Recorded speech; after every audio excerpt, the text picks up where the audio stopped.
Stephen M. Smith of Touchdown Alabama Magazine. I'm joined here by Patrick Dowd here of TDA, as well as we're live on site in location, South Beach, Miami, Florida, for the College Football Playoff National Championship game between the Crimson Tide and the Ohio State Buckeyes. Two-story field programs, Pat. Nick Saban of Alabama going after National Championship number 7. Ryan Day, who takes over for Urban Meyer, who was a legend for the Buckeyes for some time there, but now it's Ryan Day's turn to see, can he bring this Big Ten program a championship? But so far, it's been a crazy atmosphere in South Beach as Alabama fans, Ohio State fans, a lot of emotion built up. Yeah, maybe not quite as ecstatic as it would have been if it wasn't for COVID-19, but both fan bases still making the trip down here. Still a lot of emotion, like you said. You and I were both down in South Beach the other day, and just seeing the banter going back and forth. A lot of people wearing their apparel, running around, just representing their teams. It's good to see, despite everything that's going on. It's really good to see. Now, one of the craziest things, Pat, that I saw was I was on South Beach, and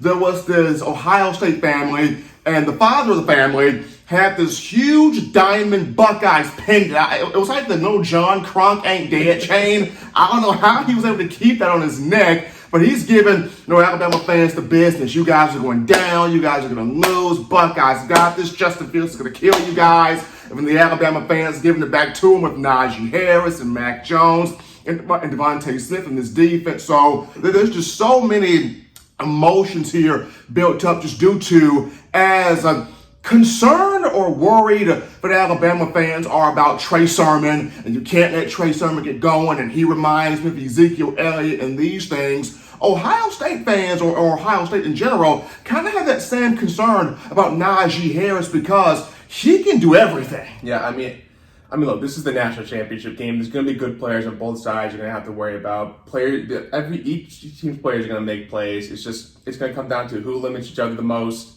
and who can make the plays at the right times, because they're both very talented teams, and Ohio State's clearly deserving of being here. They blew out Clemson last week, despite everything, making them 11th, whatever the 6 games, whatnot. They won. They deserve to be here, and it's gonna be a good game to see who comes out on top. It's gonna be a fun game. And the biggest question about this, Pat, is how effective can Justin Fields be in this game? He took a shot to the ribs against Clemson, was hurt in that game, but powered through it, played through it, had the game of his life.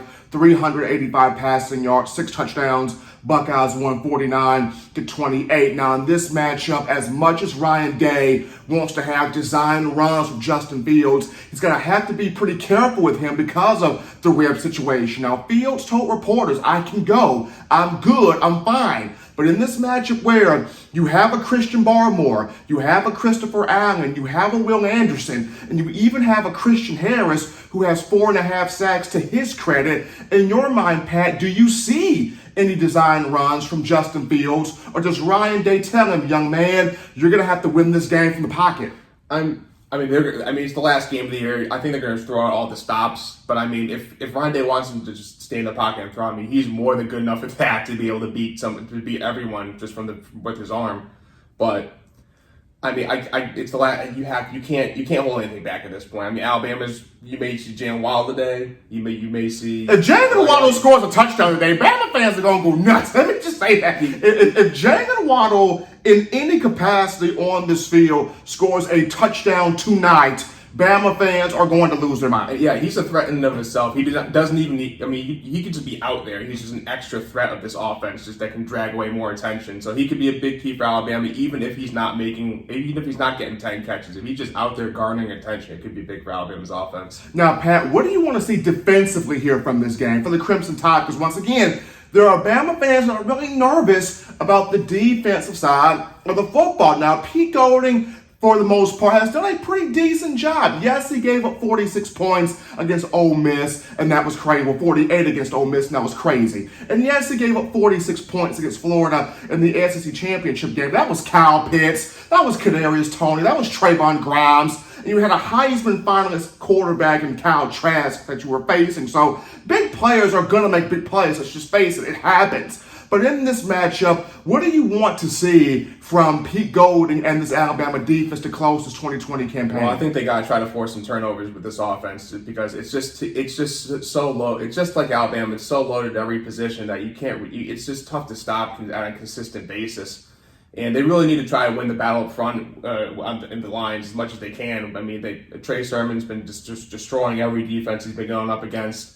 And it's just going to be difficult to take him away completely. But then you got to have guys on the outside like Chris Olave, just go another speedy receiver going down, taking big deep balls. So, I mean, there's not one facet to necessarily zero in on, but it's just going to be difficult. They're going to have to force some turnovers and just get some timely stops. I mean, I think this game's going to be pretty high scoring, just like everyone else thinks. Playing assignment football, getting timely stops, and also fitting your gaps and just doing your job. Yeah. Doing your job is going to be the biggest thing here for the Crimson Tide in this matchup. But folks, this is yours truly, Stephen M. Smith of Touchdown Alabama Magazine, joined here by Patrick Down of TDA, breaking down Alabama, Ohio State taking place tonight, Miami Gardens, Florida, right at Hard Rock Stadium, 8 o'clock p.m. Eastern Time, which is 7 p.m. Central Time for you guys. We're breaking down, talking about Crimson Tide and the Buckeyes for the national championship game. You guys enjoy the game.